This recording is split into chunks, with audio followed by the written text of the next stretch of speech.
На 4000 невработени лица добиле ново вработување со помош на мерката Македонија вработува 2. Од друга страна пак, близу 3000 компании искористиле можноста и вработиле лица за кои веќе добиваат субвенција од државата. ТВ Нова ја посети оваа компанија во која се вработени 15 лица преку Македонија вработува 1, а сега и дополнително сопственикот решил да го прошири бизнисот и да го зголеми бројот на вработени, па аплицирал и во новиот проект. Да, во моментот 80% од работените се ни по мерката за вработување, мерката првата и втората мерка.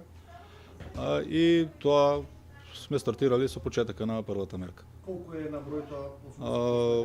Околу 15 во просек се по мерката вработени и тоа ни одговара, задоволни сме. Са нормално, нали, ако не си задоволен од некој по мерката, може да го менеш со друг, кој исто е, нали, добро смислено. Сега не водиме статистика, нали, но по мерката можеш да дадеш и поголема плата, бидејќи придонесите се на терет на државата првите неколку години и тоа секако, нали, ти имаш помалце трошак и можеш вработените да им дадеш поголема плата, која е, нали, исто плюс за нив.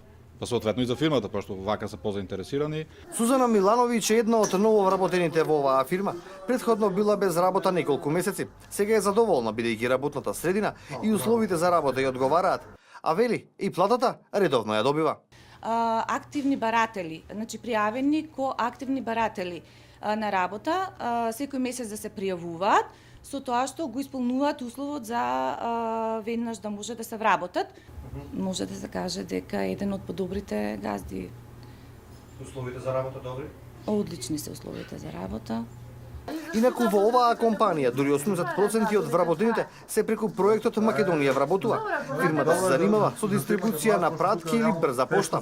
Инаку со проектот Македонија вработува 1, ново работно место добија речиси 20.000 лица, а биле вработени во околу 10.000 фирми.